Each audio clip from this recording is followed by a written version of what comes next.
nine, eight, seven, six, five, four, three, two, one, zero.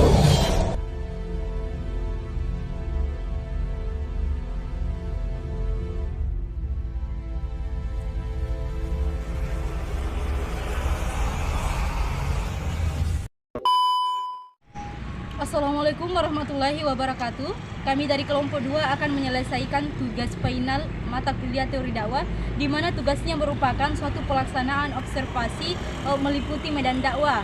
Di antaranya ada teologi dakwah, dakwah kultural, dan dakwah struktural.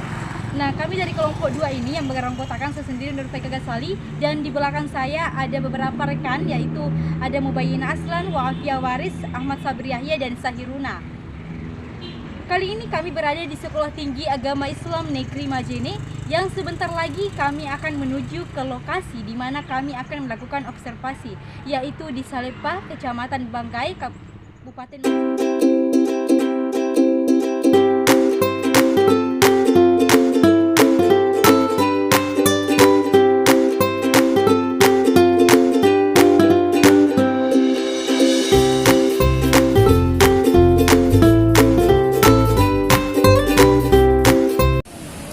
Kali ini kami sudah berada di lingkungan Salepah, di mana kami akan segera melaksanakan observasi dan mewawancarai dua tokoh. Tokoh pertama itu adalah salah satu pengurus Masjid Raya Raudatul Abidin, dan tokoh kedua itu merupakan salah satu tokoh masyarakat sekaligus dai atau ustaz dari Pondok Pesantren Darul Ulum Asy'ariyah Kiai Muhammad Saleh. Sebelum beranjak ke kegiatan wawancara, akan ada penjelasan terlebih dahulu dari salah satu rekan kami yang akan menjelaskan mengenai teologi dakwah, dakwah kultural, dan dakwah struktural. Assalamualaikum warahmatullahi wabarakatuh. Dan perkenalkan, nama saya Ahmad Sabri Yahya. Sebelum kita ke video wawancara, saya sedikit akan menjelaskan apa itu dakwah teologi, kultural, dan struktural. Nah, apa itu dakwah teologi? Dakwah yang menyangkut tentang ketuhanan atau kepercayaan. Yang kedua, apa itu dakwah kultural? Dakwah kultural yaitu menitik beratkan kepada kebudayaan pada daerah tertentu. Yang ketiga, apa itu struktural? Dakwah struktural yaitu dakwah menyangkut tentang kepemimpinan atau kekuasaan. Nah, sekian dari saya. Assalamualaikum warahmatullahi wabarakatuh. Kembali kepada Nur Faika Ghazali. Saja kami akan segera melaksanakan wawancara kepada salah satu tokoh masyarakat di Salepah ini, di mana tokoh masyarakat ini merupakan salah satu dai atau ustaz dari Pondok Pesantren Darul Ulum Asy'ariyah Salepah. Dan juga pada kesempatan pertama ini atau wawancara pertama ini akan membahas mengenai teologi dakwah atau menyangkut dengan dakwah ketuhanan. Assalamualaikum warahmatullahi wabarakatuh. Perkenalkan, nama saya Sahiruna. Saya di sini akan mewawancarai salah satu tokoh masyarakat, yakni sekaligus salah satu ustadz di Pondok Pesantren Darul Ulum yang bernama Abdul Majid. Nah, saya akan sedikit bertanya mengenai teologi dakwah. Assalamualaikum warahmatullahi wabarakatuh. Terima kasih atas waktu dan kesempatannya. Nah, di sini saya sedikit mewawancarai masalah teologi dakwah yang ada di sekitar Salepah ini. Langsung saja, sejauh mana efek yang dirasakan dalam menerima atau mendengarkan pesan-pesan dakwah yang disampaikan oleh dai, dan bagaimana ketika ada seorang dai datang ke masjid untuk berdakwah, itu biasanya yang diundang dai yang sudah dikenal atau yang sebelumnya belum dikenal, dan juga apakah kita sebagai mad'u langsung menerima apa yang disampaikan oleh dai atau mencari referensi terlebih dahulu mengenai apa yang disampaikan, karena seperti yang kita ketahui banyaknya perbedaan paham dalam suatu wilayah, dan banyak juga yang aliran-aliran yang ada di wilayah tersebut. Jadi yang pertama adalah berbicara tentang efek yang dirasakan oleh oleh al-mad'u atau orang yang didakwa itu tergantung pada pribadi mustami'innya. Tetapi juga harus diperhatikan, orang yang berdakwah ini harus menggunakan komunikasi dalam berdakwah agar supaya pesan yang ingin disampaikan oleh si pendakwah itu tersampaikan dengan baik. Sehingga Ketika pesan-pesan yang disampaikan oleh si pendakwah tersampaikan dengan baik, maka otomatis efek yang akan dirasakan oleh al-mad'u maka pastinya akan luar biasa. Karena sejauh ini kami berdakwah itu efek yang dirasakan oleh para masyarakat itu sudah ada perkembangan. Kenapa? Karena yang tadinya mereka ketika kita berdakwah seputar tentang sholat berjamaah, yang tadinya masjid itu jamaahnya sekitar 2 orang, ketika kita berdakwah melalui pendekatan komunikasi dalam berdakwah, maka efeknya itu masjid itu menjadi ramai. Itu adalah efek. Ya, sehingga sekali lagi bahwa pendakwah juga harus memperhatikan yang namanya komunikasi dalam berdakwah. Kemudian yang kedua adalah berbicara tentang si mustami'in, ketika dia mendengarkan dakwah, perlu diketahui bahwa mustami'in itu ada tiga tingkatan. Yang pertama adalah mustami'in di kalangan masyarakat umum atau masyarakat biasa. Yang kedua mustami'in atau pendengar di kalangan para santri. Dan yang ketiga mustami'in di kalangan para kiai atau para ulama. Ketika pendengarnya adalah para masyarakat biasa, maka otomatis ketika dia mendengarkan dakwah, maka dia pasti langsung menerima. Tetapi ketika pendengarnya adalah di kalangan para santri yang secara notabene-nya dia adalah mendalami kitab-kitab turas ulama salaf, maka pastinya dia akan mencari referensi apa yang disampaikan oleh si pendakwah. Sedangkan ketika pendengarnya adalah ulama, maka pasti dia tidak akan menerima secara mentah-mentah. Dia akan mencari juga referensi yang disampaikan oleh para ulama tadi. Seperti itu. Satu lagi mengenai bagaimana ketika ada seorang dai datang ke masjid berdakwah, itu biasanya dai yang sudah dikenal atau yang belum dikenal? Oke, jadi untuk dai-nya itu pastinya yang diundang di masjid-masjid umumnya yang ada di sekitaran Majene ini, umumnya itu yang diundang adalah dai yang sudah dikenal terlebih dahulu. Sehingga karena sekarang undangan yang dilakukan oleh panitia-panitia masjid itu melalui via telepon atau via WA, otomatis yang diundang itu pasti orang yang dikenal terlebih dahulu. Seperti itu. Terima kasih atas jawabannya. Kali kami akan mewawancarai tokoh masyarakat tersebut, dan kali ini kami akan membahas mengenai dakwah kultural. Bismillahirrahmanirrahim. Assalamualaikum warahmatullahi wabarakatuh. Perkenalkan, nama saya Wafe Waris. Baik, di sini saya akan mewawancarai seorang tokoh masyarakat sekaligus ustadz dari Pondok Pesantren Darul Ulum Salepa. Beliau bernama Ustadz Abdul Majid, dan di sini saya akan mewawancarai beliau mengenai dakwah kultural. Baik, bismillahirrahmanirrahim. Assalamualaikum warahmatullahi wabarakatuh. Sebelumnya terima kasih atas kesempatan yang Ustadz berikan kepada saya. Baik, di sini saya akan bertanya mengenai dakwah kultural. Begini Ustadz, ketika Ustadz pergi berdakwah di masjid, Ustadz biasanya menggunakan bahasa Mandar atau bahasa Indonesia atau menyesuaikan sesuai kondisi matnunya. Karena biasanya itu ada seorang matnu termasuk orang tua yang biasanya kurang mengerti bahasa Indonesia. Otomatis dakwah yang Ustadz sampaikan tidak diterima baik oleh matnu tersebut. Waalaikumsalam. Jadi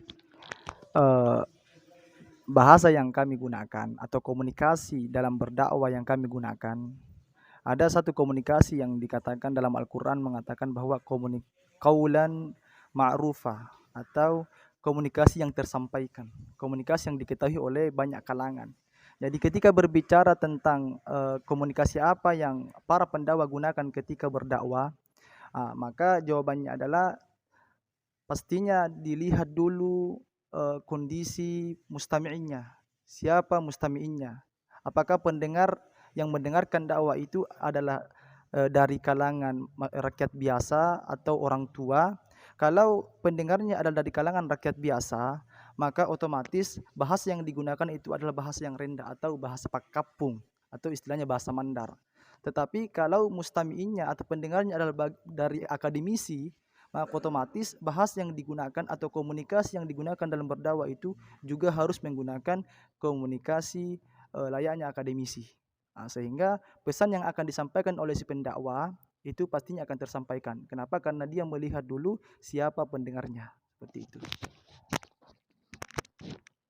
Oke, baik. Jadi ketika Ustadz berdakwah itu disesuaikan dengan kondisi mad'unya di. Iya. Oh, ya. Terima kasih Ustadz atas kesempatannya. Sekian dan terima kasih. Wassalamualaikum warahmatullahi wabarakatuh. Langsung saja kami akan beranjak ke toko 2, di mana toko yang kedua yang kami akan wawancara ini merupakan salah satu toko pengurus masjid dari Masjid Raya Raidatul Abidin, dan juga toko ini merupakan salah satu dosen Syariah Ekonomi Bisnis Islam Sekolah Tinggi Agama Islam nih. Assalamualaikum warahmatullahi wabarakatuh. Saya Mubena Aslan. Di sini saya akan mewawancarai salah satu pengurus Masjid Darul Abidin Salempa. Nah, di sini beliau bernama Ustadz Sufyan Mubarak. Beliau merupakan ketua satu pengurus Masjid Raya Raudatul Abidin Salempa, dan beliau juga merupakan dosen Stein Majene. Nah, di sini saya akan mewawancarai beliau mengenai dakwah struktural yang ada di masyarakat Salempa. Terima kasih. Tado Ustadz, Assalamualaikum. Tado Ustadz, sebelumnya terima kasih banyak telah memberikan saya kesempatan untuk mewawancarai Ustadz mengenai dakwah struktural yang ada di masyarakat Salempa. Nah, di sini Ustadz ada beberapa pertanyaan. Yang pertama yakni bagaimana kondisi masyarakat jikalau ada forum-forum dakwah yang diundang adalah tamu-tamu besar seperti anang guru, syekh atau ustadz-ustadz yang hebat-hebat. Apakah tindakan masyarakat Salempa di sini, Ustadz? Ya, Assalamualaikum warahmatullahi wabarakatuh. Ya, kami salah satu pengurus Masjid Raya Raudatul Abidin Kabupaten Majene, di mana saya selaku ketua satu dalam hal ini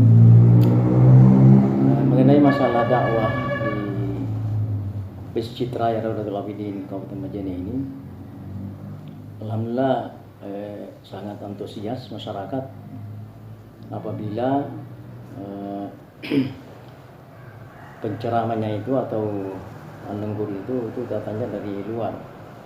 Jadi walaupun demikian sebenarnya sudah ada juga jadwal tersendiri, ya, baik itu pelaksanaan dari majelis taklim, di mana dilakukan itu setiap malam Senin, ya, setiap malam Senin itu kita sudah jadwal penceramahnya. Itu tenaga-tenaga yang kita ambil itu adalah tenaga dari kalangan ustaz di sini, Pak Kiai di sini juga di Majene. Itu antara lain adalah Bapak Kiai Pak Imam, Pak Dr. Andes Kiai Haji Syabat Ani, kemudian juga guru Dr. Kiai Haji Muhammad Ilham Saleh, okay, dan yang lain-lain lagi seperti Dr. Muhammad Alif biasa juga kita ambil di sini. Jadi pada hakikatnya bahwa di kalangan intern saja itu masyarakat jamaah Masjid Raya Raudatul Abidin Kabupaten Majene ini itu sangat antusias, apalagi kalau tenaga yang dari luar, ya, dari luar. Namun demikian juga kalau memang ada jasa penceramah dari luar itu yang menawarkan misalnya dari ini jamaah tablik, ya, ada itu jamaah tablik yang biasa keliling di masjid-masjid, itu juga kita beri kesempatan beliau itu untuk memberikan tausiahnya. Saya kira demikian bahwa itu antusias kita jamaah Masjid Raya Raudatul Abidin Kabupaten Majene. Alhamdulillah sangat berterima kasih, ya, atas undangan misalnya dari luar itu, apalagi boleh datang. Ya, makasih Ustadz atas pertanyaan pertama. Untuk pertanyaan kedua Ustadz, saya akan bertanya mengenai kondisi masyarakat Salempa ketika ada penceramah awam atau biasa atau penceramah anang guru yang sudah ilmu sudah di atas rata-rata. Apakah masyarakat ini mendengarkan masyarakat awam atau anang guru seperti itu? Ya, tentu ada perbedaan, ya, karena kualitas ilmunya juga itu akan membedakan mana anang guru, mana ustaz biasa. Jadi makanya misalnya dalam majelis taklim ini kan memang ada beberapa juga yang kita pakai sebagai tenaga penceramah yang kualitasnya artinya sederhana ya dibanding guru.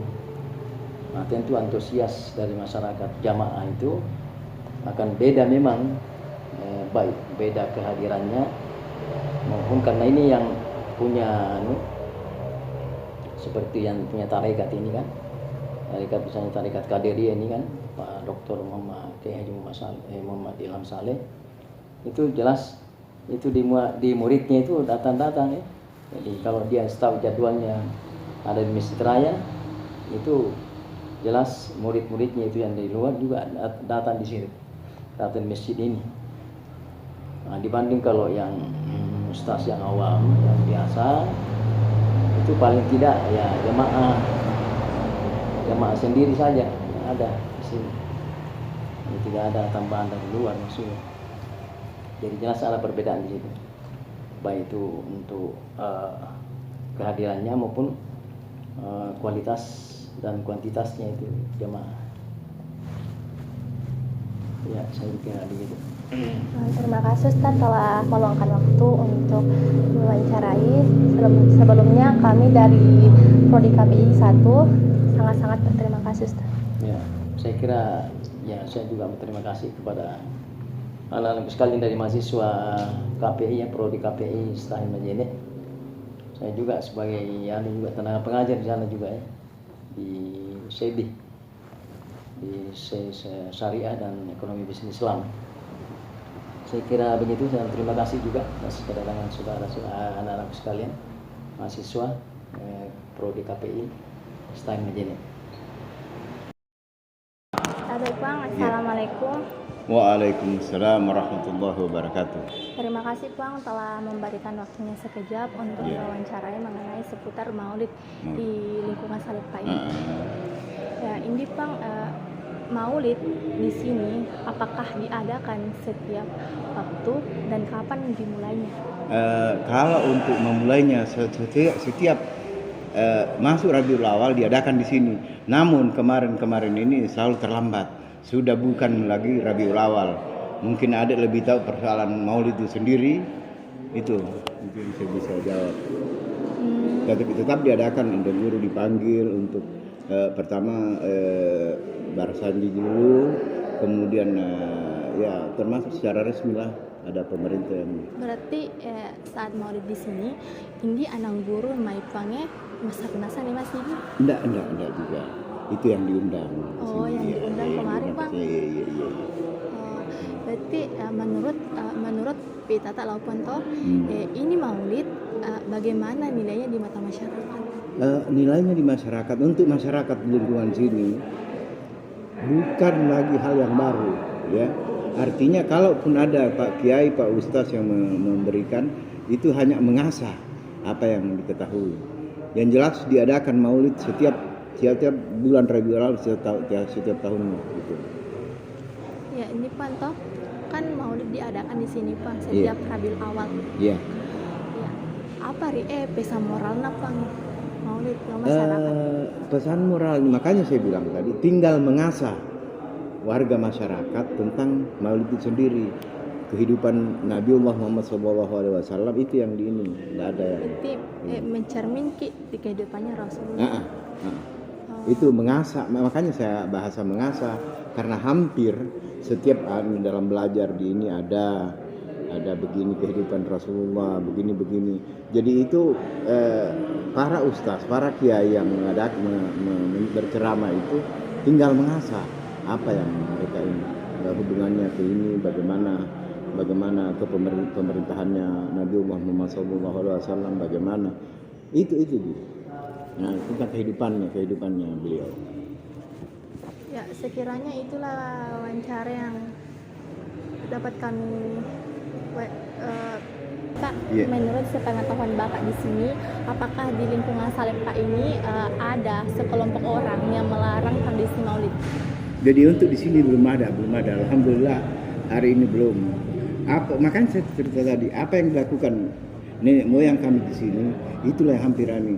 Kalaupun ada penceramah itu mengasah saja, mengasah pengetahuan tentang kerasulan Muhammad SAW. Tidak ada. Artinya untuk sementara ini belum ada bid'ah yang timbul di sini, bahasa-bahasa yang kelompok tertentu untuk belum ada. Terima kasih atas waktunya Pak. Kami dari Prodi KPI STAN Majene sangat berterima kasih kepada Bapak telah meluangkan waktunya. Terima kasih banyak. Warahmatullahi wabarakatuh. Di sini saya akan menceritakan sedikit hasil wawancara saya dengan Kepala Lingkungan Saleppa mengenai tentang kegiatan Barazanji. Nah, yang saya tanyakan kepada beliau seputar rutinitas kegiatan Barazanji di daerah sini. Dan beliau menyampaikan bahwasanya belum ada rutinitas kegiatan Barazanji di setiap hari, di setiap malam Jumat tersebut. Namun, pada saat Maulid Nabi besar Muhammad SAW, Barazanji itu ada. Nah, dan saya lagi bertanya kepada beliau, adakah masyarakat yang kontradiksi atau tidak suka dengan Barazanji? Dan yang beliau menyampaikan bahwasanya belum ada atau tidak tahu kalau nantinya akan ada. Tapi insya Allah tidak ada.